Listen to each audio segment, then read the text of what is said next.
शान्तं शाश्वतमप्रमेयमनघं निर्वाण शान्तिप्रदं ब्रह्मा शम्भुफणीन्द्यसेव्यमनिशं वेदान्तवेद्यं विभुं रामाख्यं जगदीश्वरं सुरगुरुं मायामनुष्यं हरिं वन्देऽहं करुणाकरं रघुवरं भूपालचूडामणिं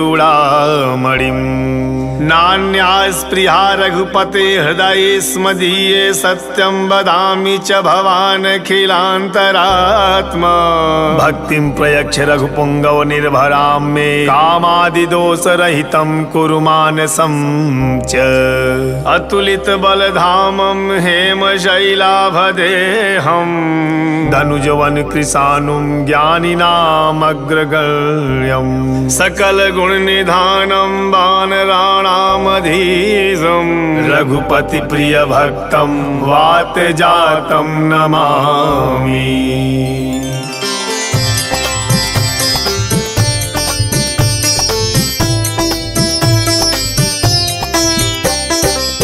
जामवंत के बचन सुहाए सुनि हनुमंत हृदय अति भाए तब लगी मोहि पर खेहूँ तुम भाई सही दुख कंद मूल फल खाई जब लगी आवहूँ सीता ही देखी होई है काजू मोहि हरख बिसेकी यह कही नाई सबनी कहूँ माता चले हर सही अधरी रघुनाथा सिंधु तीर एक भूधर सुंदर कौतुक कूदी चढ़ऊ ताऊ पर बार बार रघुवीर समारी तरक्यू पवन तनय बल भारी जय गिर चरण दे हनुमंता चले सोगा पाताल तुरंता जिनिया मोघ रघुपति करबाना एही भांति चलेऊ हनुमाना जल निधि रघुपति दूत बिचारी तय मैनाक होहि समहारी हनुमान ते परसा कर पुन कीन प्रणाम राम काज कीन्हे बिनु मोहि कहाँ विश्राम मोहि कहाँ विश्राम जात पवन सुत देवन देखा जानहि कहूँ बल बुद्धि विसेखा सुरसा नाम यही न कई माता पठैनी आई कहीं तेहि बाता आज सुरन मोहे दीन आहारा सुनत बचन कह पवन कुमारा राम काज करी फिरी मैं आवऊं सीता कई सुधि प्रभु ही सुनावऊं तब तब बदन पैठी हूँ आई सत्य कहूँ मोहि जान दे माई कवन उजतन दे ही नहीं जाना ग्रससी न मोहि कहूँ हनुमाना जो जन भरी ते ही बदनु पसारा कपितनु कीन दुगुन विस्तारा सोरह जो जन मुख ते ही ठयऊ तुरत पवन सुत बति सभयऊ जस जस सुरसा बदनु बढ़ावा तासु दून कपि रूप दिखावा सत जो जन तेहि आनन कीन्हा अति लघु रूप पवन सुत लीन्हा बदन पैठी पुनि बाहिर आवा मांगा विदाता ही सिरुनावा मोहि सुरन जेहि लागी पठावा बुद्धि बल मरमु तोर मैं पावा राम काज सब करी हूँ तुम बल बुद्धि निधान आशीष दे गई सो हरस चले हनुमान हरस चले हनुमान निशिचर एक सिंधु महु रही करी माया नभु के खग गई जीव जंतु जे गगन उड़ाई जल बिलोक तिन कै पर छाई गई चाह सक सोन उड़ाई एहि विधि सदा गगन चर खाई सोई छल हनुमान कह कीना सासु कपटु कपि तुरत ही चीना, ताहि मारी मारुत सुत वीरा, बारिधि पार गयऊ मति धीरा। तहाँ जाई देखी वन शोभा, गुंजत चंचरी कमधुलोभा। नाना तरु फल फूल सोहाए, खग मृग वृंद देखी मन भाए। शैल विशाल देखिए कयागे, तापर ढाई चढ़े भय त्यागे। गुमान कछु कपि कहे अधिकाई, प्रभु प्रताप जो काल ही खाई। गिरि पर चढ़ी लंका ते ही देखी, कहीं न जाई अति दुर्ग विशेषी।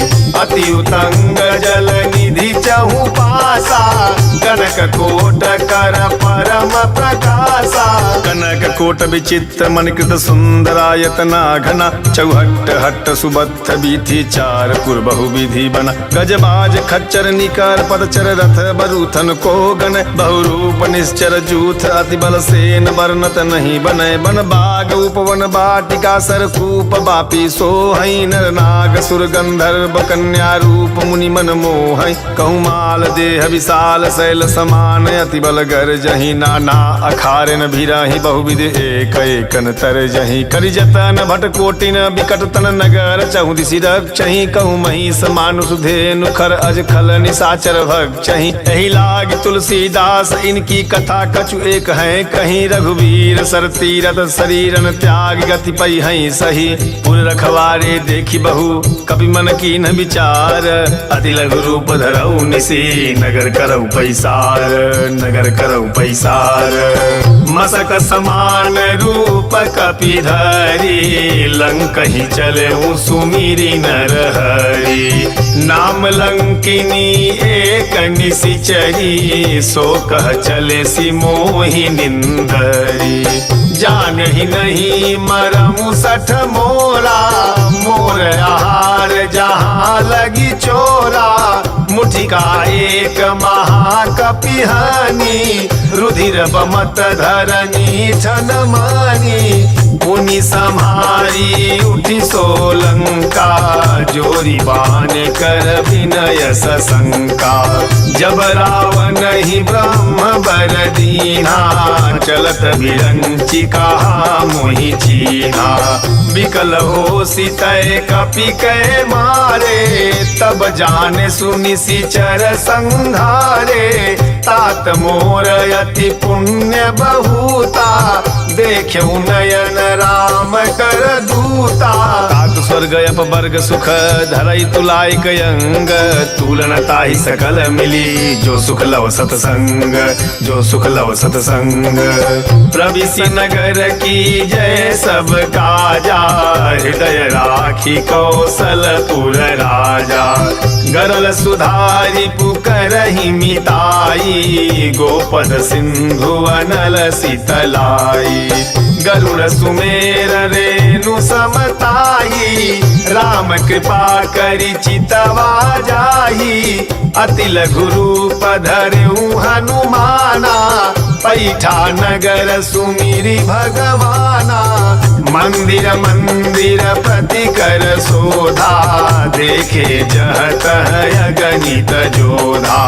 गयऊ दसानन मंदिर माही, अति विचित्र कही जात सोनाही। शरण किए देखा कपि तेहि, मंदिर महु न दीखी बई देही। भवन एक पुनि दीख सुहावा, हरि मंदिर तह भिन्न बनावा। रामायुध अंकित गृह शोभा बरनि न जाई, नव तुलसिका वृंद तह देखी हरस कपिराई। देखी हरस कपिराई। लंका निशिचर निकर निवासा, यहाँ कहा सज्जन कर बासा। मन महु तरक करई कपिलागा, तेहि समय विभीषण जागा। राम राम तेहि सुमिरन कीन्हा, हृदय हरष कहस कपि सज्जन चीन्हा, एहि सन हठि करी हूँ पहचानी। साधुत होई न कारज हानि, विप्र रूप धरि वचन सुनाए। सुनत विभीषण उठि तह आए, कई प्रणाम पूछी कुशलाई। विप्र कहूँ निज कथा बुझाई, कि तुम हरिदासन मह कोई। मोरे हृदय प्रीत अति होई, कि तुम राम दीन अनुरागी। आयहु मोहि करन बड़ भागी। तब हनुमंत कही सब राम कथा निज नाम, सुनत जुगल तन पुलक मन। मगन सुमिर गुण ग्राम, मगन सुमिर गुण ग्राम। सुनहु पवन सुत रहनी हमारी, जिमि दसननि महु जीव बिचारी। तात कबहु मोहि जानि अनाथा, करी हई कृपा भानुकुल नाथा। तामस तनु कछु साधन नाही, प्रीति न पद सरोज मन माही। अब मोहि भाव भरोस हनुमंता, बिनु हरि कृपा मिलहि नहीं संता। जो रघुवीर अनुग्रह कीना, तो तुम मोहि दरसु हठि दीना। सुनहु विभीषण प्रभु कई रीति, करहि सदा सेवक पर प्रीति। कहूँ कवन मैं परम कुलीना, कपि चंचल सबहि विधिहीना। प्रात लेई जो नाम हमारा, तहि दिन ताहि न मिलई आहारा। असमय अधम सखा सुनु मोहु पर रघुवीर, कीन्ही कृपा सुमिरि गुण भरे बिलोचन नीर, भरे बिलोचन नीर। जानत हूँ असि स्वामी बिसारी, फिरहि ते काहे न होई दुखारी। यही विधि कहत राम गुण गामा, पावा निर्वाच बिसामा।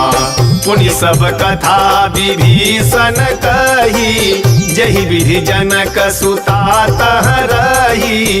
तब हनुमंत कहा सुनु भ्राता, देखी चहु जानकी माता। जुगत विभीषण सकल सुनाई, चलऊ पवन सुत विदा कराई। करी सोई रूप गयऊ पुनितवा, बन अशोक सीता रह जावा। देखी मनहि महु कीन्ह प्रणामा, बैठहि गीत जात निस जामा। कृष तनु शीस जटाए कबेनी, जपति हृदय रघुपति गुण श्रेणी। निज पद नयन दिए मन राम पद कमल लीन, परम दुखी भा पवन सुत देखी जानकी दीन, देखी जानकी दीन। तरु पल्लव महु रहा लुकाई, करई विचार करऊ का भाई। तेहि अवसर रावनु तह आवा, संग नारी बहु किए बनावा। बहु विधि खलसी तहि समुझावा, सामदान भय भेद देखावा। कह रावण सुनु सुमुखी सयानी, मंदोदरी आदि सब रानी। तब अनुचरी करऊं पन मोरा, एक बार बिलोकु मम भोरा। दिन धरि ओट कहती वैदेही, सुमिरि अवधपति परम सनेही। सुन दस मुख खद्योत प्रकाशा, कबहु किनलनी करई विकासा। असमन समुझू कहती जानकी, खल सुधि नहीं रघुबीर बान की। सठ सूने हरिया नहीं मोही, अधम नीलज लाज नहीं तोई। आप ही सुनि खद्योत सम राम ही भानु समान, परसु बचन सुनि कारियसी, बोला अति खिसियान, बोला अति खिसियान। सीता तय मम कृत अपमाना, कटि हम तव सिर कठिन कृपाना। नाही त सपदि मानु मम बानी, जानी सुमुखी होती नत जीवन हानि। श्याम सरोज दाम सम सुंदर प्रभु भुज करी कर सम दस कंधर। सोभुज कंठ की तवयसी घोरा सुनु सठयस प्रवान पन मोरा। चंद्रहास हरु मम परितापम रघुपति विरह अनल संजातम। शीतल निशित बहसी बरधारा कह सीता हरु मम दुख भारा। सुनत बचन पुनि मारन धावा मैं तनया कही नीति बुझावा। कहसी सकल निशिचरी न बोलाई सीतहि बहु विधिता सहु जाई। मास दिवस महु कहा न माना तो मैं मार भिखारी कृपाना। भवन गयउ दस कंधर यहाँ पिशाचिन वृंद सीतहिता से दिखावही। धरहि रूप बहुमंद धरहि रूप बहुमंद। त्रिजटा नाम राक्षसी एका राम चरण रति निपुण विवेका। सबनहु बोली सुनाए सी सपना सीतहि से ही करहूँ हित अपना। सपने बानर लंका जारी जातु धान सेना सब मारी। खर आरूढ़ नगर दस सीसा मुंडित सिर खंडित भुज भीसा। एहि विधि सो दक्षिण दिस जाई लंका मनहु विभीषण पाई। नगर फिर रघुवीर दोहाई तब प्रभु सीता बोली पठाई। यह सपना मैं कहूँ पुकारी होई है सत्य गए दिन चारी। तासु बचन सुनिते सब डरी जनक सुता के चरण पारी। जह तह गई सकल तब सीता कर मन सोच मास दिवस बीते मोही मारहि निश्चर पोच मारहि निश्चर पोच।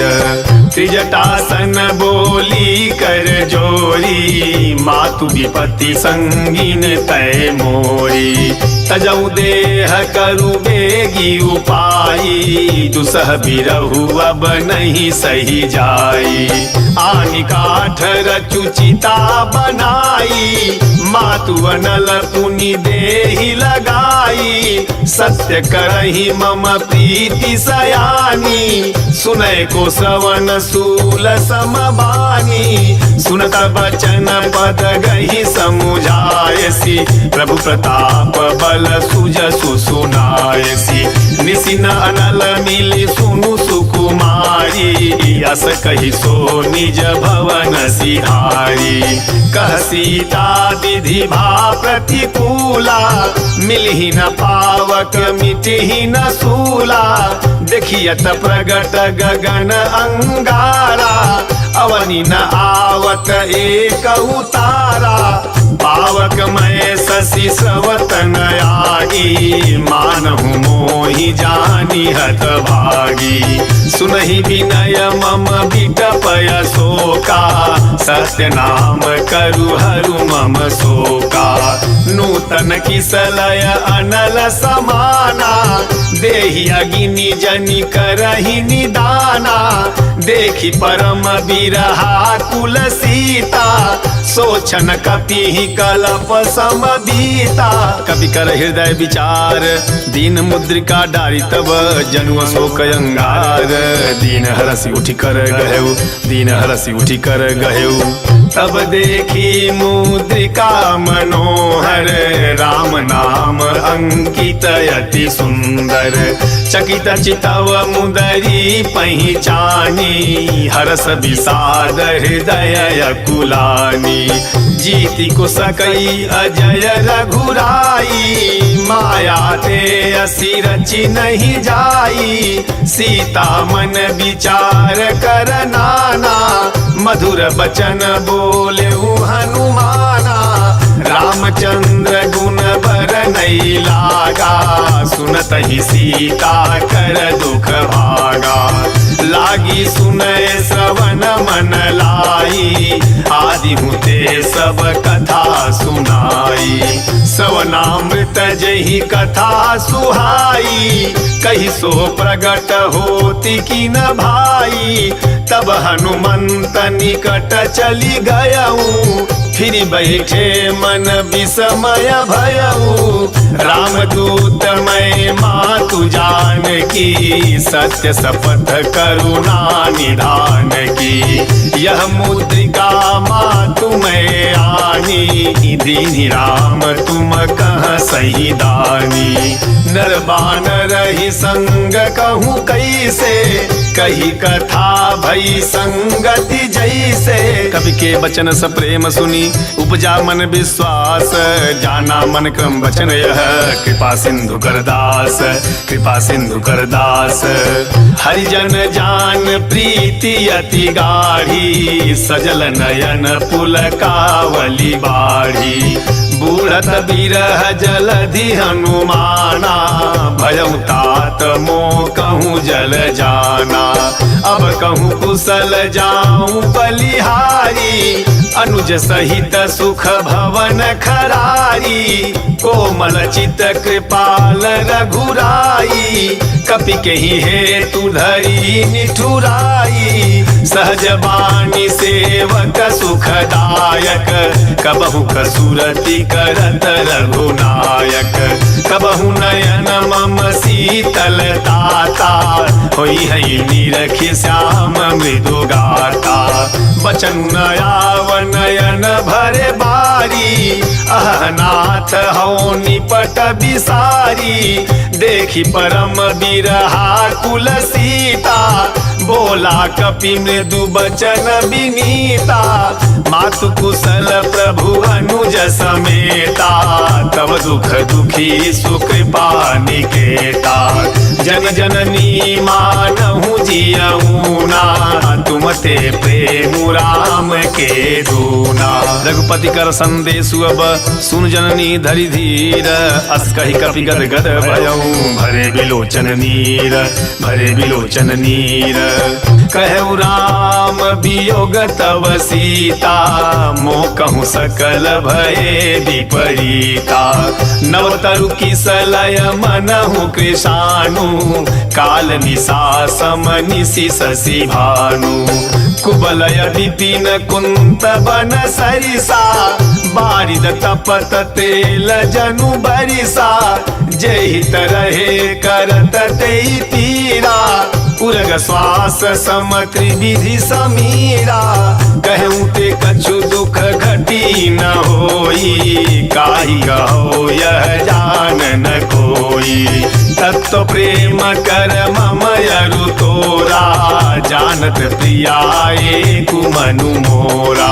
सो मनु सदा रहत तोहि पाही, जानु प्रीत रसुएत नहीं माही। प्रभु संदेशु सुनत बही देही, मगन प्रेम तन सुधि नहीं तेही। कह कपि हृदय धीर धरु माता, सुमिरु राम सेवक सुखदाता। पुराणहु रघुपति प्रभुताई, सुनि मम बचन तजहु कदराई। निश्चर निकर पतंग सम रघुपति बाण कृसानु, जननी हृदय धीर धरु जरे निशाचर जानु, जरे निशाचर जानु। जो रघुवीर होति सुधि पाई, करते नहीं विलम्बु रघुराई। राम बाण रवि उए जान की, तम बरूथ कह जातु धान की। अब ही मातु मैं जाऊं लवाई, प्रभु आय सुनहि राम दोहाई। कछुक दिवस जननी धरु धीरा, कपिन सहित आई हई रघुवीरा। निशिचर मारी तो ही लई जई हई, तिहु पुर नारदादि जस गई हई। है सुत कपि सब तुम ही समाना, जातु धान यति भट बलवाना। मोरे हृदय परम संदेहा, सुनि कपि प्रगट कीन्हि निज देहा। कनक भूधराकार शरीरा, समर भयंकर अति बलबीरा सीता मन भरोस तब भयऊ पुनि लघु रूप पवन सुत लयऊ। सुन माता शाखा मृग नहीं बल बुद्धि विशाल प्रभु प्रताप ते गरुड़ ही खाई परम लघु ब्याल खाई परम लघु ब्याल। मन संतोष सुनत कपि वाणी भगति प्रताप तेज बल सानी। आशीष दीन्हि राम प्रिय जाना हों तात बलशील निधाना। अजर अमर गुण निधि सुत होहु करहु बहुत रघुनायक छोहु। करहु कृपा प्रभु अस सुनि काना निर्भर प्रेम मगन हनुमाना। बार बार नायसी पद सीसा बोला वचन जोरी कर कीसा। अब कृत कृत भयऊ मैं माता आशीष तव अमोघ विख्याता। सुनहु मात मोहि अतिशय भूखा लागी देखी सुंदर फल रूखा। सुन सुत करहि विपिन रखवारी परम सुभट रजनी चर भारी। तिनकर भय माता मोहि नाही जो तुम सुख मानहु मन माही। देखी बुद्धि बल निपुण कपि कहूँ जान की जाहूँ रघुपति चरण हृदय धरी तात मधुर फल खाहू तात मधुर फल खाहू। चले उनाई सिर पैठऊ बागा फल खाए सी तरु तोरई लागा। रहे ताहा बहु भट रखवारे कछु मारे स कछु जाई पुकारे।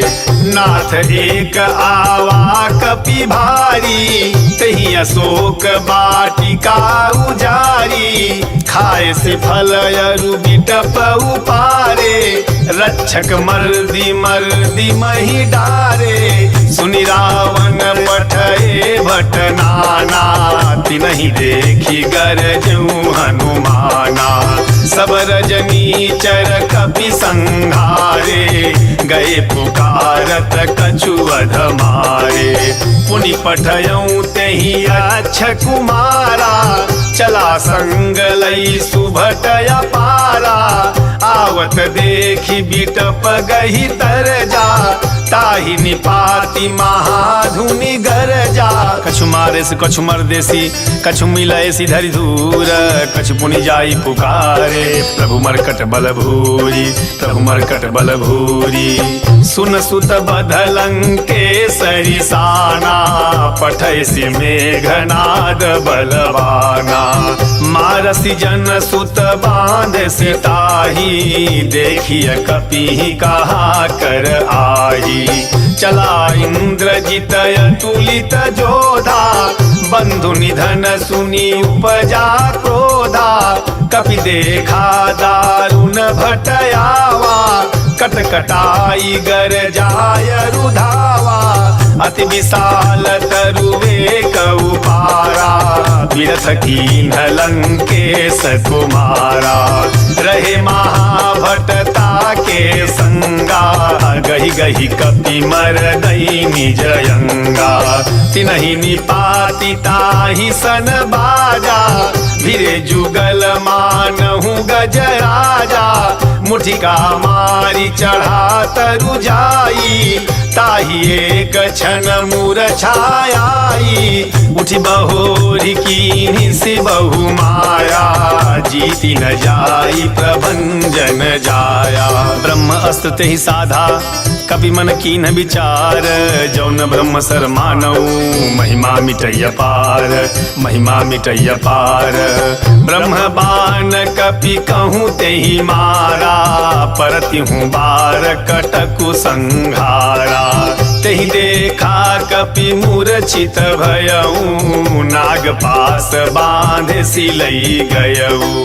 जासु नाम जपि सुनहु भवानी भवबंधन काटहि नर ज्ञानी। तासु दूत की बंध तरुआवा प्रभु कारज लगी कपि बंधावा। कपिबंधन सुनि निशिचर धाये, कौतुक लागी सभा सब आए। दसमुख सभा दीखी कपि जाई, कहीं न जाई कछुअति प्रभुताई। कर जोरे सुर दिशि पविनीता, भृकुटि बिलोकत सकल सभीता। देखी प्रतापन कपि मन शंका, जिमि अहिगन महु गरुड़य शंका। कपि बिलोकि दसानन बिहसा कही दुर्बाद, सुतबन सुरत कीन्ह पुनि उपजा हृदय विषाद, उपजा हृदय विषाद। कहलंकेश कवन तय कीसा, कही के बल घालहि बन खीसा। की धौ सवन सुनहि नहीं मोही, देखूं अति असंख सठ तोही। मारे निशिचर केहि अपराधा, कहूँ सठ तोही न प्राण कई बाधा। सुनु रावण ब्रह्मांड निकाया, पाई जासु बल विरचित माया। जाके बल विरंचि हरीसा, पालक सृजत हरत दस सीसा। जा बल शीस धरत सहसानन, अंडकोश समेत गिरि कानन। धरई जो विविध देह सुरताता, तुमसे सठनु सिखावनु दाता। हर को दंड कठिन जहि भंजा, तहि समेत नृपदल मद गंजा। खर दूषण त्रिशिराय रुबाली, बधे सकल अतुलित बलशाली। जाके बल लवलेश ते जितेउ चराचर झारी, तासु दूत में जाकरी हरि आनेहु प्रिय नारी, हरि आनेहु प्रिय नारी। जानऊ मैं तुम्हारी प्रभुताई, सहस बाहु सन परी लड़ाई। समर बाली सन करी जसु पावा, सुनि कपि बचन बिहसी बिहरावा। खायऊ फल प्रभु लागी भूखा, कपि सुभाव ते तोरहु रूखा। सबके देह परम प्रिय स्वामी, मारहि मोहि कुमार गगामी। जिन मोहि मारा ते मैं मारे, तहीं पर बांधेउ तनय तुम्हारे। मोहि न कछु बांधे कैलाजा, कीन चहूँ निज प्रभु कर काजा। विनती करहूँ जोरी कर रावण, सुनहु मानत जी मोर सिखावन। देखूं तुम निज कुलहि बिचारी, भ्रमत जी भजहूँ भगत भयहारी। जाके डरयति काल डेराई, जो सुर असुर चराचर खाई। तासु बयरु कबहूँ नहीं कीजे, मोरे कहे जान की दीजय। प्रणत पाल रघुनायक करुणा सिंधु खरारी, गए शरण प्रभु राखी हई, तव अपराध विसारी, तव अपराध विसारी। रामचरण पंकज उर धरहूँ, लंका अचल राजु तुम करहूँ। ऋषि पुलस्त्य जसो विमल मयंका, तहि शशि महु जनि होहु कलंका। राम नाम बिनु गिरा न सोहा, देखु विचारी त्यागी मद मोहा। बस नहीं न नहीं सोह सुरारी, सब भूषण भूषित बर नारी। राम विमुख संपत्ति प्रभुताई, जाई रही पाई बिनु पाई। सजल मूल जिन्ह सरितन नाही, बरसी गए पुनित बही सुखाई। सुनु दस कंठ कहूँ पन रोपी, विमुख राम ताता नहीं को गोपी शंकर सहस विष्णु अजतोही सकहि न राखी राम कर दोही मोह मूल बहुसूल प्रद त्याग उत्तम अभिमान भजहु राम रघुनायक कृपा सिंधु भगवान कृपा सिंधु भगवान यद्यपि कहीं कपि अति हित बानी भगति विवेक बिरति नय सारी बोला बिहसी महाअभिमानी मिला हमहि कपि गुर बड़ ज्ञानी मृत्यु निकट आई खल तोही लागे सियधम सिखावन मोही उल्टा हुई है कह हनुमाना मति भ्रम तोर प्रगट में जाना सुनि कपि बचन बहुत खिसियाना बेगी न हरहु मूढ़ कर प्राणा सुनत निशाचर मारन धाये सचिवन सहित विभीषणु आए नाई शीस करि विनय बहुता नीति विरोध न मारिय दूता आन दंड कछु करिय गोसाई सबही कहा मंत्र भल भाई सुनत बिहसी बोला दस कंधर अंग भंग करी पठइय बंदर कवि के ममता पूछ पर सबही कहूँ समुझाई तेल बोरी पट बांधि पुनी पावक देहु लगाई पावक देहु लगाई पूछहीन बानर तह जाई तब सठ निज नाथ ही लई आई जिन कह कीन्ही सी बहुत बड़ाई देखूं मैं तिन कह प्रभुताई बचन सुनत कपि मन मुसुकाना भई सहाय सारद मैं जाना जातु धान सुनि रावण बचना लागे रचई मूढ़ सोई रचना रान नगर बसन घृत तेला बाढ़ी पूछ कीन कपि खेला कौतुक आए पुरवासी मारहि चरण करहि बहुहासी बाजहि ढोल देहि सब तारी नगर फेरी पुनि पूछ ब्रजारी पावक जरत देखी हनुमंता भयउ परम लघु रूप तुरंता निबुकी चढ़ऊ कपि कनक अटारी भई सभी तनि साचर नारी हरि पेरी तही अवसर चले मरुत 49 अट्टहास करी गर्जा कपि बड़ी लागे आकाश कपि बड़ी लागे आकाश देह विशाल परम हरुआई मंदिर ते मंदिर चढ़ाई जय नगर भालोग बिहाला झपट लपट बहु कोटि कराला तात मातुहा सुनिय पुकारा यही अवसर को हम ही उबारा हम जो कहा यह कपि नहीं होई बानर रूप धरे सुर कोई साधु अवज्ञा कर फलु ऐसा जरई नगर अनाथ कर जैसा जारा नगरु निमिष एक माही एक विभीषण कर गृह नाही ताकर दूत अनल जेहि सिरि जा जरा न सोते ही कारण गिरि जा उलटी पलटी लंका सब जारी कूदी परा पुनि सिंधु मझारी पूछ बुझाई खोई श्रम धरि लघु रूप बहोरी जनक सुता के आगे ठाड़ भयं कर जोरी ठाड़ भयं कर जोरी मातु मोहि दीजे कछु चीन्हा जैसे रघुनायक मोहि दीन्हा चूड़ामणि उतारी तब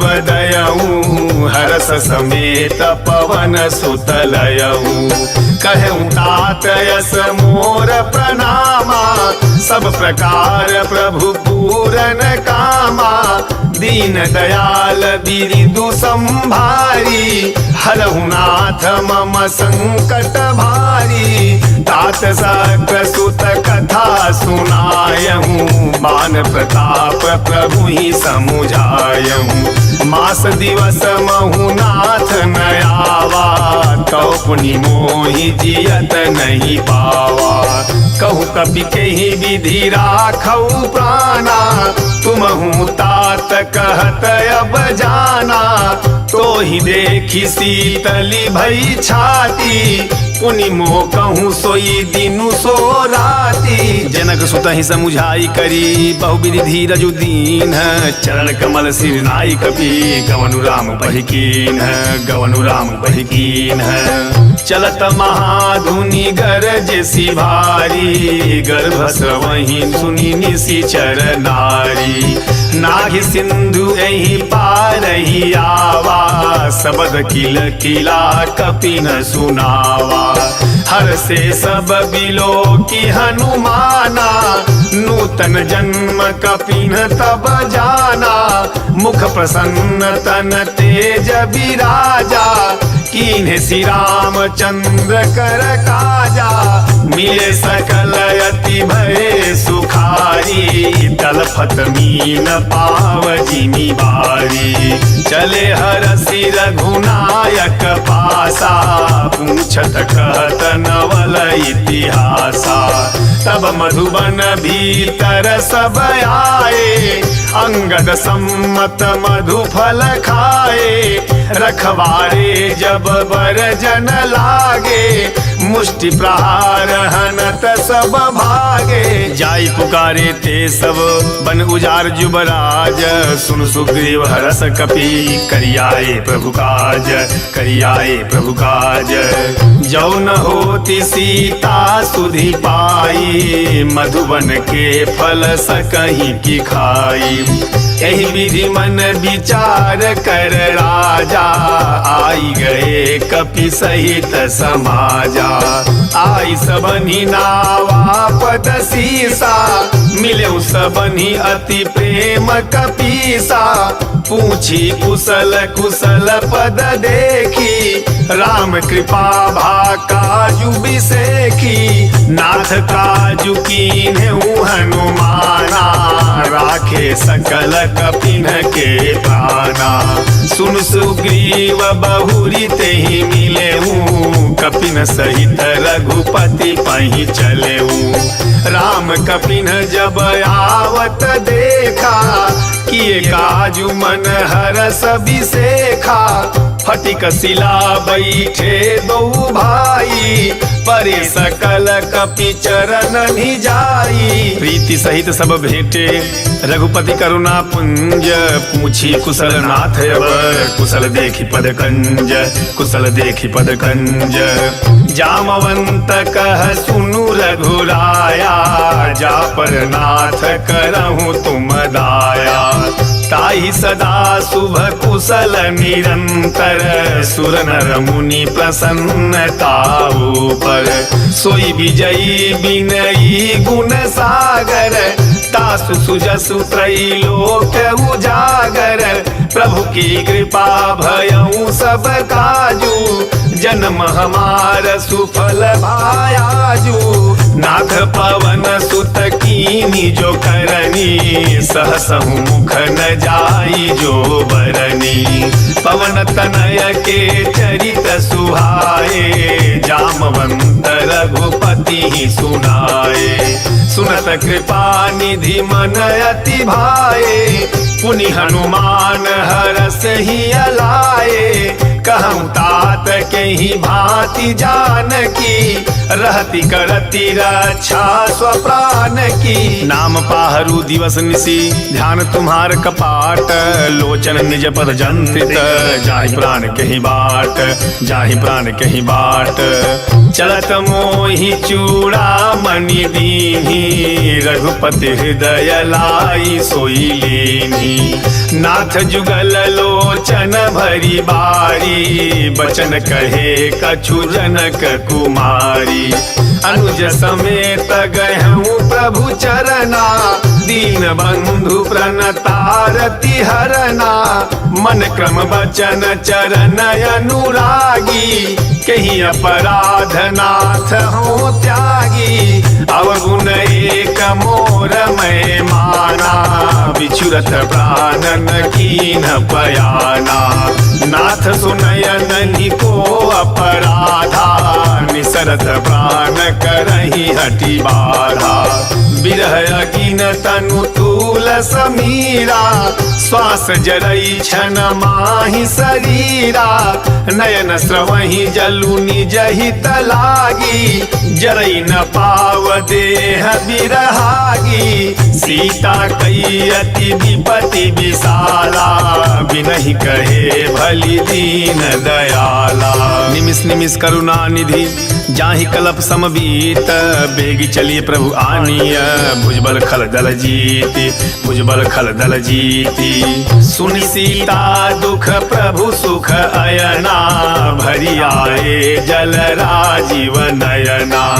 बचन काय मन मम गति जाहि, सपन हूँ बूझी विपति की ताही। कह हनुमंत विपति प्रभु सोई, जब तब सुमिरन भजन न होई। केतिक बात प्रभु जातु धान की, रिपुहि जीति आन बीजान की। सुन कपि तोहि समान उपकारी, नहीं को सुर नर मुनि तनुधारी।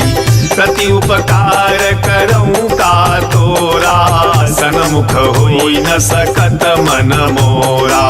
सुन सुत तोहि उरि न मैं नाही, देख्यूं करि विचार मन माही।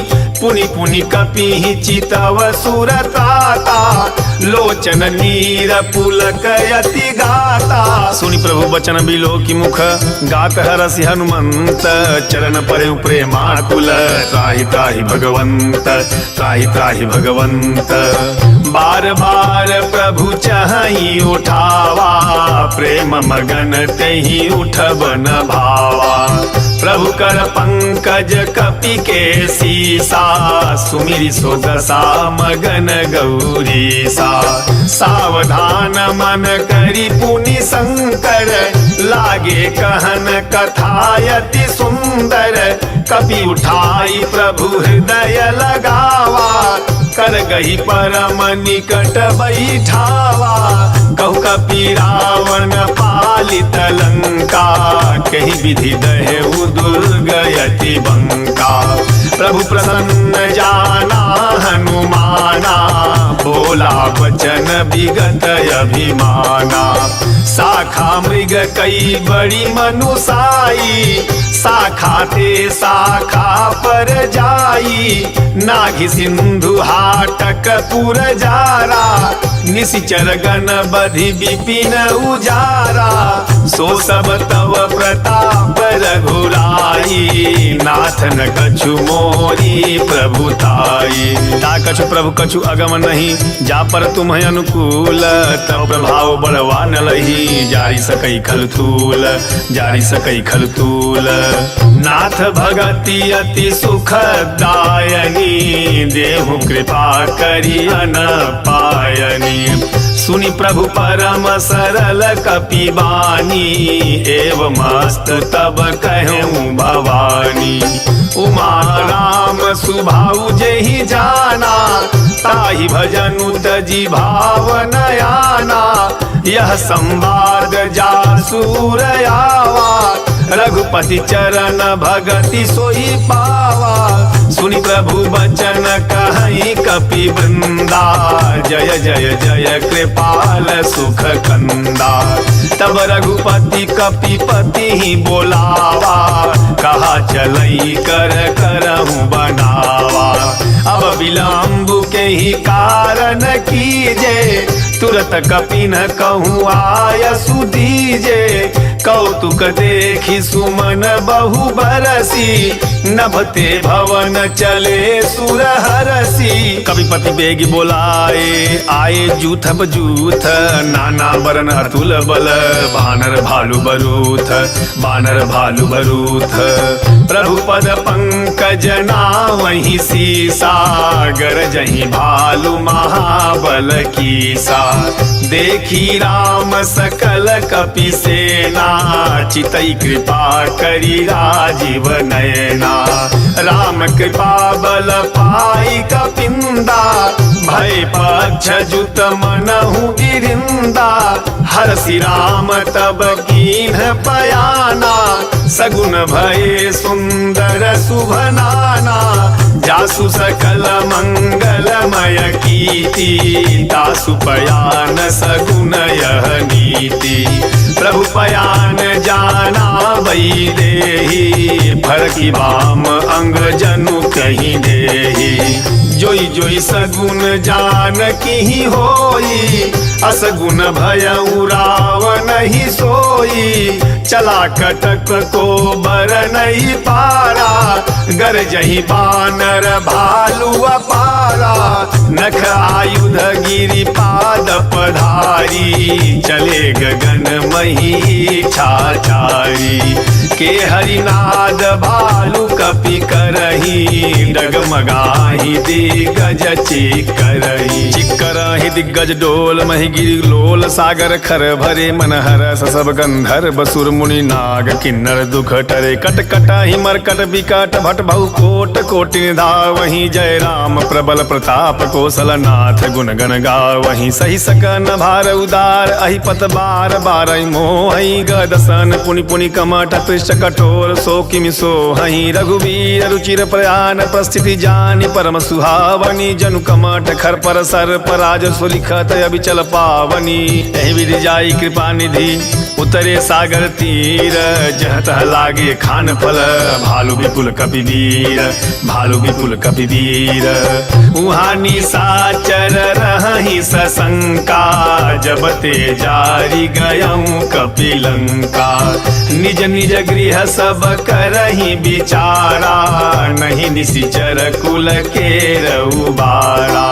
जास दूत बल बरनि न जाई, तहि आए पुर कवन भलाई। दू तीन सन सुनि पुर जन बानी, मंदोदरी अधिक कुलानी। रहसि जोरी कर पति पग लागी, बोली बचन नीति रस पागी।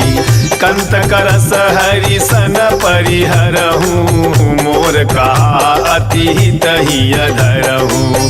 समुझत जास दूत कई करनी, श्रवहि गर्भ रजनी चर घरनी। तासु नारी निज सचिव बोलाई, पठवहु कंत जो चहु भलाई।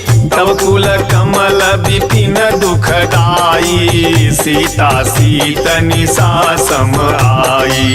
सुनहु नाथ सीता बिनु दीन्हे, हित न तुम्हार शंभु अज कीन्हे। राम बाण अहि गण सरिस निकर निशाचर भेक, जब लगी के सतन तब लगी, जतन करहु तजि टेक, जतन करहु तजि टेक। श्रवण सुनी सठता करी बानी, बिहसा जगत विदित अभिमानी। सभय सुभाउ नारी कर साचा, मंगल महु भय मन अति काचा। जो आवई मर कट कट काई, जियहि विचारे निशिचर खाई। कम पहिलो कप जाकी तासा, तासु नारी सभी बड़ी हासा। अस कही बिहसी ताही उरलाई, चलऊ सभा ममताय अधिकाई। मंदोदरी हृदय कर चिंता, भयउ कंत पर विधि विपरीता।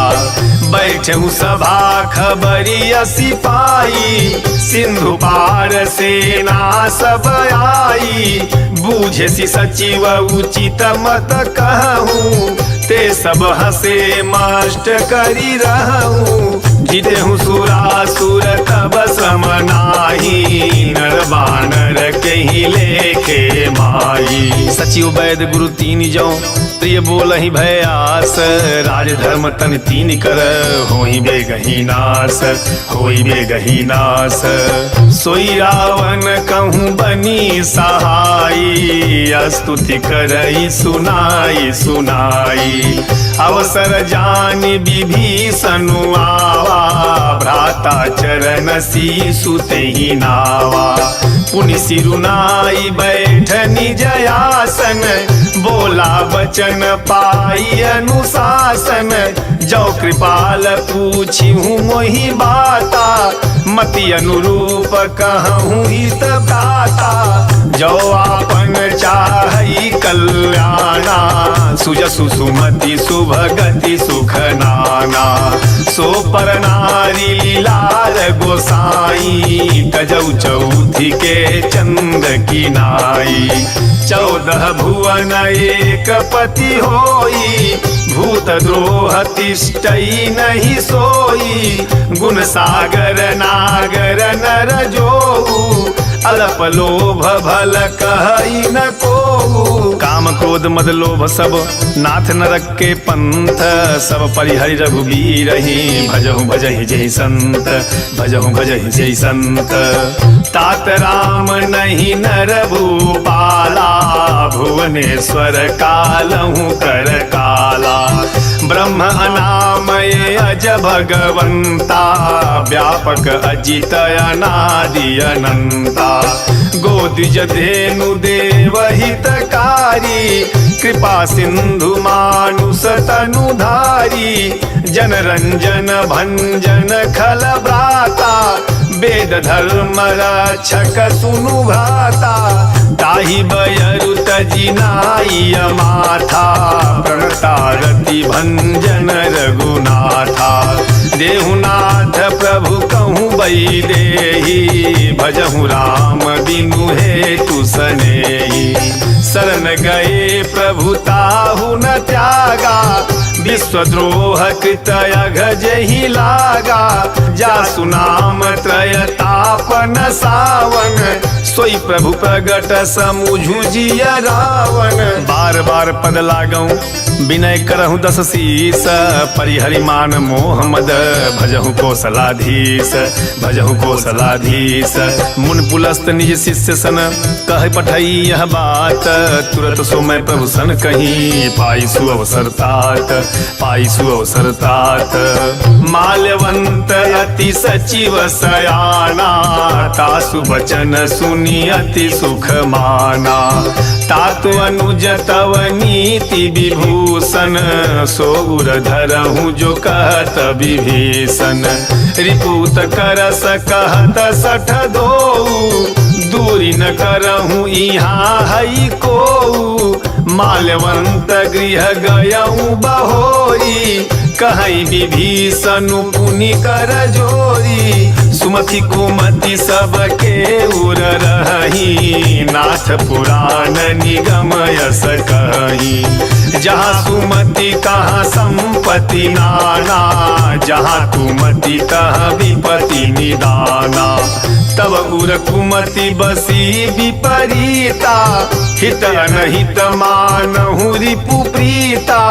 काल राति निशिचर कुल केरी, तहि सीता पर प्रीति घनेरी। तात चरण गहि मांगऊं राखहूँ मोर दुलार, सीता देहूँ राम कहूँ अहित न होई तुम्हार, अहित न होई तुम्हार। बुध पुराण श्रुति सम्मत बानी, कही विभीषण नीति बखानी। सुनत दसानन उठारी साई, खल तोहि निकट मृत्यु अब आई। जियसी सदा 60 मोर जियावा, रिपु कर पाछ मूढ़ तोहि भावा। कहसी न खलयस को जग माही, भुज बल जाहि जीता मैं नाही। मम पुर बसी तपसी न पर प्रीति, 60 मिलु जाइति नहीं कहु नीति। अस कही कीन्हे सी चरण प्रहारा अनुज गहे पद बारही बारा उमा संत कई इहई बड़ाई मंद करत जो करई भलाई तुम पितु सरिस भले ही मोहि मारा राम भजे हितनाथ तुम्हारा सचिव संग लई नभ पथ गयऊ सबहि सुनाई कहत यस भयऊ राम सत्य संकल्प प्रभु सभा काल बस तोरी मैं रघुवीर शरण अब जाऊं देहु जनि खोरी जाऊं देहु जनि खोरी अस कही चला विभीषण जबहि आयु हीन भये सब तबहि साधु अवज्ञा तुरत भवानी कर कल्याण अखिल कई हानि रावण जबहि विभीषण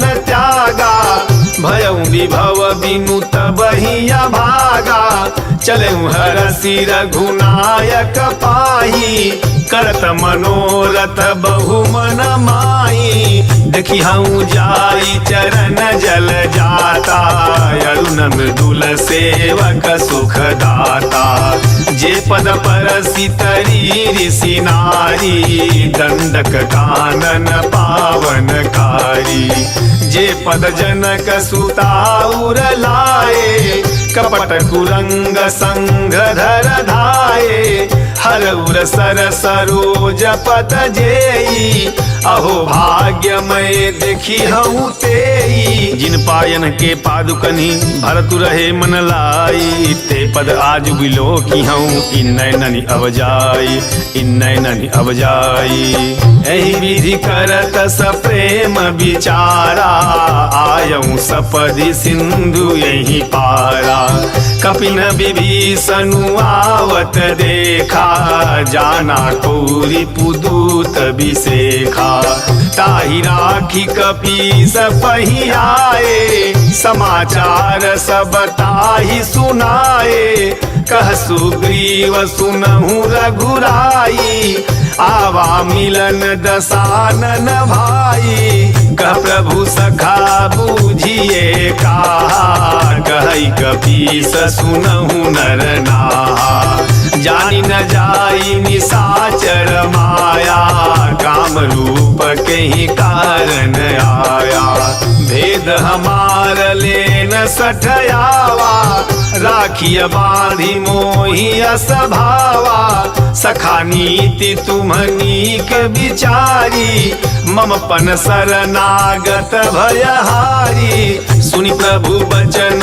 हरस हनुमाना शरणागत बचल भगवाना शरणागत कहूँ जे तजहि निज अनहित अनुमानी ते नर पावर पापमय तिन्हि बिलोकत हानि तिन्हि बिलोकत हानि कोटि विप्र बधला गही जाहू आए शरण तजऊ नहीं ताहू सनमुख होई जीव मोहि जबहि जन्म कोटि अघना सही तबहि पापवंत कर सहज सुभाऊ भजनु मोर तेहि भावन काऊ जो पै दुष्ट हृदय सोई होई मोरे सन मुख आव की सोई निर्मल मन जन सो मोहि पावा मोहि कपट छल छेदन भावा भेद लेन पठवा दस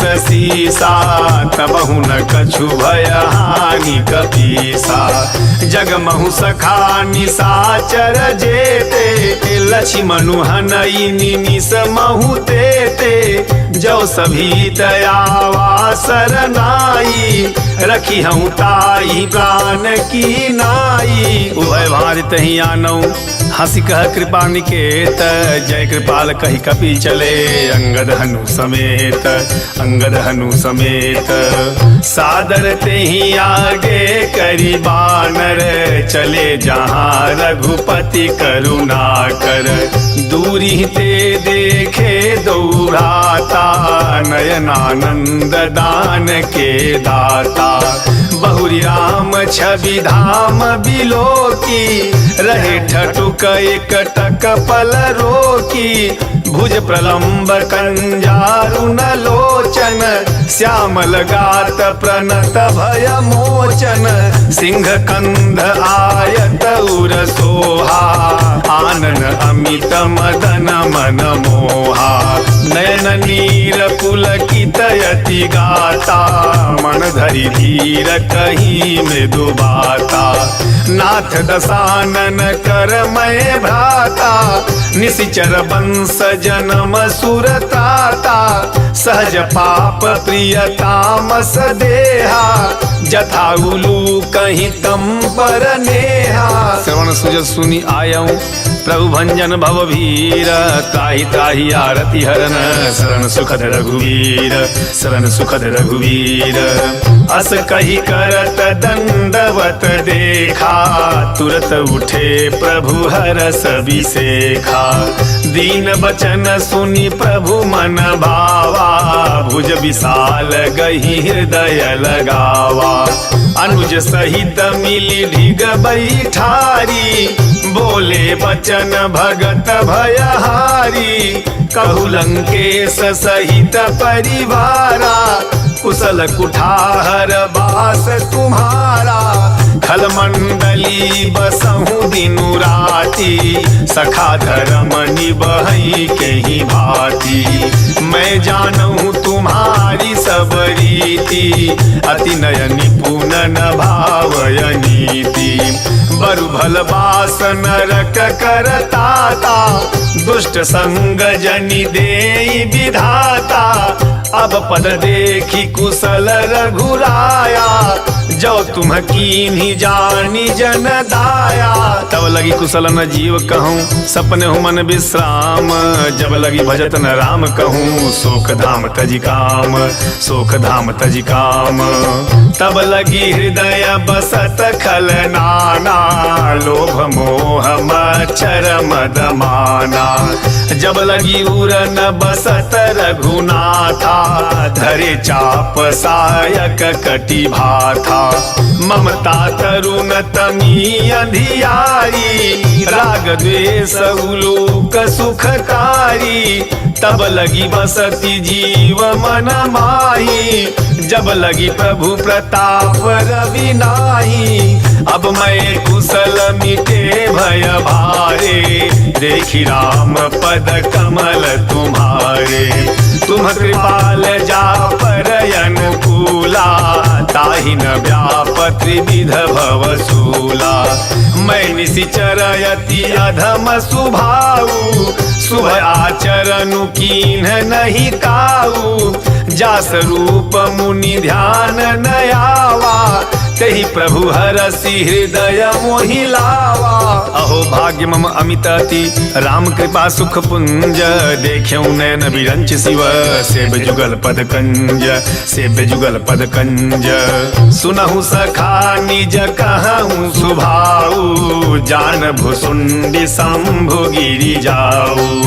जो नर होई चराचर द्रोही, आवै सभय शरण तकी मोही। तज मद मोह कपट छल नाना, करऊँ सद्य तेहि साधु समाना। जननी जनक बंधु सुत दारा, तनु धनु भवन सुहृद परिवारा। सबके ममता ताग बटोरी, मम पद मन ही बांध बरी डोरी। समदरसी इच्छा कछु नाही, हरस शोक भय नहीं मन माही। अस सज्जन मम उर बस कैसे, लोभी हृदय बसई धनु जैसे। तुम सारिखे संत प्रिय मोरे, धरऊं देह नहीं आननी हो रे। सगुन उपासक परहित निरत नीत दृढ़ नेम, ते नर प्राण समान मम, जिनके दुज पद प्रेम, जिनके दुज पद प्रेम। सुनु लंकेश सकल गुण तोरे, ताते तुम अतिशय प्रिय मोरे। राम बचन सुनि बानर जूथा, सकल कहीं जय कृपा बरु था। सुनत विभीषणु प्रभु कई बानी, नहीं अघात सवनामृत जानी। पद अम्बुज गही बारही बारा, हृदय समातन प्रेम अपारा। सुनहु देव सचराचर स्वामी, प्रणत बाल उरयंतर जामी। उर कछु प्रथम वासना रही, प्रभु पद प्रीति सरिस शोभहि। अब कृपाल निज भगति पावनी, देहु सदा शिव मन भावनी। एवमस्तु कही प्रभु रन धीरा, मागा तुरत सिंधु कर नीरा। यद्यपि सखा तव इच्छा नाही, मोर दरसु अमोघ जग माही। अस कही राम तिलक तेहि सारा, सुमन वृष्टि नभ भई अपारा। रावण क्रोध अनल निज, श्वास समीर प्रचंड। जलत विभीषणु राखेऊ, दीन्हु राजु अखंड। दीन्हु राजु अखंड, जो संपत्ति शिव रावण ही, दीन दिए दस माथ। सोई संपदा विभीषण ही, सकुच दीन रघुनाथ। सकुच दीन रघुनाथ। अस प्रभु छाड़ी भजहि जे आना, ते नर पशु बिनु पूछ बिसाना। निज जन जानिता ही अपनावा, प्रभु स्वभाव कपि कुल मन भावा। पुनि सर्वज्ञ सर्वउरबासी, सर्वरूप सब रहित उदासी। बोले वचन नीति प्रतिपालक, कारण मनुज दनुज कुल घालक। सुनु कपीस लंकापति वीरा, कहि विधि तरिय जलधि गंभीरा। संकुल मकर उरग जस जाति, अति अगाध दुस्तर सब भाति। कहलंकेश सुनहु रघुनायक, कोटि सिंधु शोषक तव सायक। यद्यपि तदपि नीति असि गाई, विनय करिय सागर सन जाई। प्रभु तुम्हार कुल गुर जलधि, कहीं उपाय विचारी। बिनु प्रयास सागर तरिही, सकल भालु कपिधारी। सकल भालु कपिधारी। सखा कही तुम्हनी की उपाई, करिय दैव जो होई सहाई। मंत्र नयह लक्ष्मण मन भावा, राम बचन सुनि अति दुख पावा। नाथ दैव कर कवन भरोसा, सोसिय सिंधु करिय मन रोसा। कादर मन कहूँ एक धारा, दैव दैव आलसी पुकारा। सुनत भी हसी बोले रघुवीरा, ऐसे ही कर बधरहूँ मन धीरा। अस कही प्रभु अनुजहि समुझाई, सिंधु समीप गए रघुराई। प्रथम प्रणाम कीन्ह सिरुनाई, बैठे पुनि तट दर्भ डसाई। जब ही विभीषण प्रभु पही आए, पाछे रावण दूत पठाए। सकल चरित तिन्ह देखे, धरे कपट कपि देह। प्रभु गुण हृदय सराहई, शरणागत परनेह। शरणागत परनेह। प्रगट बखानहि राम सुभाऊ, अति सप्रेम गावि सरि दुराऊ। रिपु के दूत कपिन तब जाने, सकल बांधि कपीस पहियाने।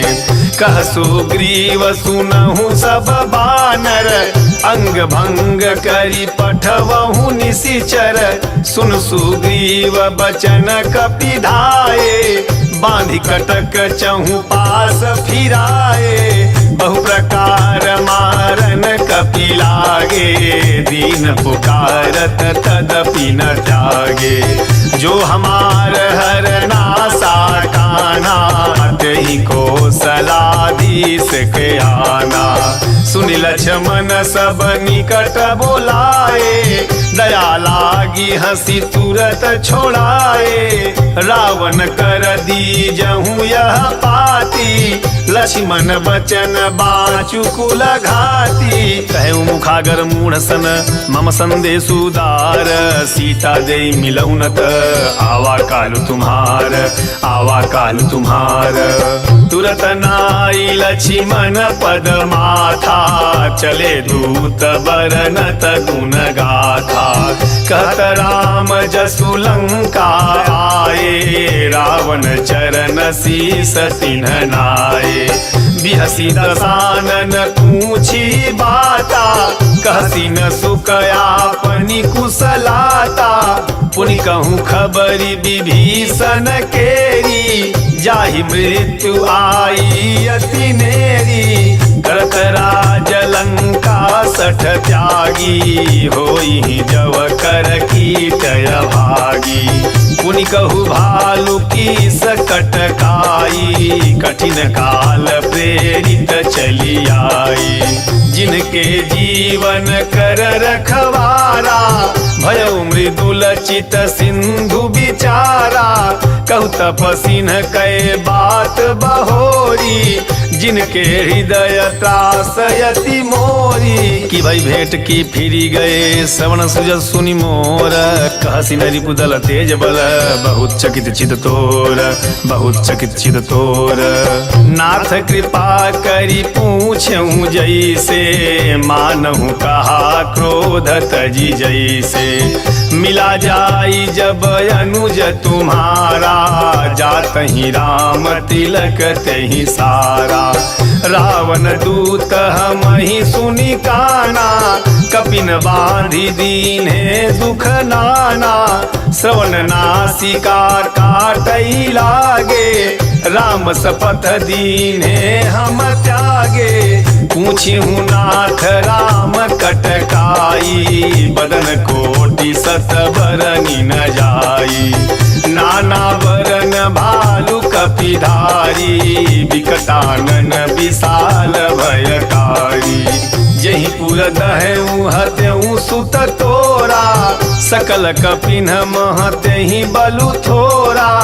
अमित नाम भट कठिन कराला, अमित नाग बल विपुल विशाला। द्विविध मयंद नील नल अंगद गद विकटासी, दधिमुख के हरि निसठ सठ, जामवंत बलरासी, जामवंत बलरासी।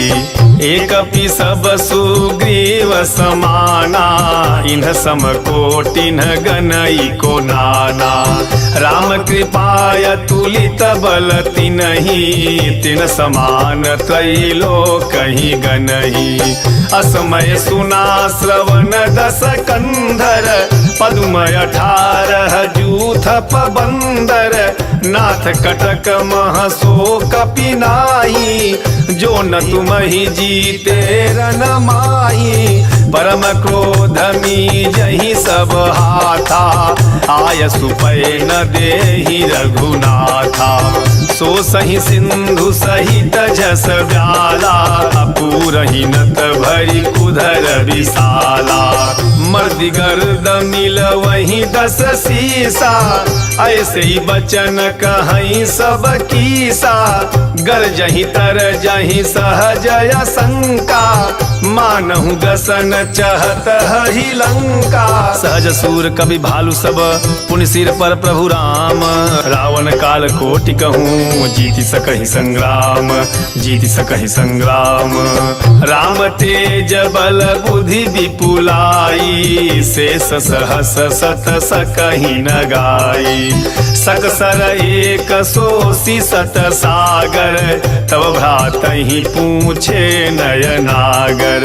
तासु बचन सुनि सागर पाही, मागत पंथ कृपा मन माही। सुनत बचन बिहसा 10 सीसा, जौवसी मति सहायक तकीसा। सहज भीरु कर बचन दृढ़ाई, सागर सन ठानी मचलाई। मूढ़ मृषा का करसी बड़ाई, रिपु बल बुद्धि था मैं पाई। सचिव सभीत विभीषण जाके विजय विभूति कहाँ जगता के। सुनि खल बचन दूतरी सबारी समय विचार पत्रिका काढ़ी। रामानुज दीनी यह पाती नाथ बचाई जुड़ावहु छाती। बिहसी बाम करलीनी रावण सचिव बोली सठ लाग बचावन। बातन मन ही रिझाई सठ जनि घालसी कुल खीस। राम विरोध न उवरसी शरण विष्णु अजईस शरण विष्णु अजईस। की तजिमान अनुज इव प्रभुपद पंकज भृंग होई कि राम सरानल खलकुल सहित पतंग खलकुल सहित पतंग। सुनत सभय मन मुख मुसुकाई कहत दसानन सबहि सुनाई। भूमि पराकर गहत अकासा लघु तापस कर बाग बिलासा। कह सुकनाथ सत्य सब बानी समुझहु छाड़ी प्रकृति अभिमानी। सुनहु वचन मम परिहरि क्रोधा नाथ राम सनत जऊ विरोधा। अति कोमल रघुवीर सुभाऊ यद्यपि अखिल लोक कर राऊ। मिलत कृपा तुम पर प्रभु करही उरय पराधन कहूँ धरी। जनक सुता रघुनाथ ही दीजे इतना कहा मोर प्रभु कीजे। जब ते ही कहा देन बई देई चरण प्रहार कीन सठते ही। नाई चरण सिरु चला सोता कृपा सिंध रघुनायक जहाँ। कई प्रणाम निज कथा सुनाई राम कृपाया पनि गति पाई। ऋषि अगस्त की साप भवानी राक्षस भयउ रहा मुनि ज्ञानी। बंदी राम पद बारहि बारा मुनि निज आश्रम कहूँ पगुधारा। विनय न मानत जलधि जड़ गए 3 दिन बीती। बोले राम सकोप तब भय बिनु होई न प्रीति भय बिनु होई न प्रीति। लक्ष्मण बाण सरासन यानु सो बारिध बिसिख कृशानु। 60 सन विनय कुटिल सन प्रीति सहज कृपन सन सुंदर नीति। ममता रत सन ज्ञान कहानी अति लोभी सन विरति बखानी। क्रोधी समकामी हरि कथा ऊसर बीज बये फल जथा। अस कही रघुपति चाप चढ़ावा यह मत लक्ष्मण के मन भावा। संधान प्रभु बिसिख कराला उठी उदधी उर अंतर ज्वाला। मकर उरग झस गनय कुलाने जरत जंतु जल निधि जब जाने। कनक थार भरी मणि गण नाना विप्र रूप आयऊ तजी माना। काटई पई कदरी फरई कोटि जतन को सींच। विनय न मान खगेश सुनु डाटहि पई नव नीच डाटहि पई नव नीच। सभय सिंधु गही पद प्रभु के रे क्षमहु नाथ सब अवगुण मेरे।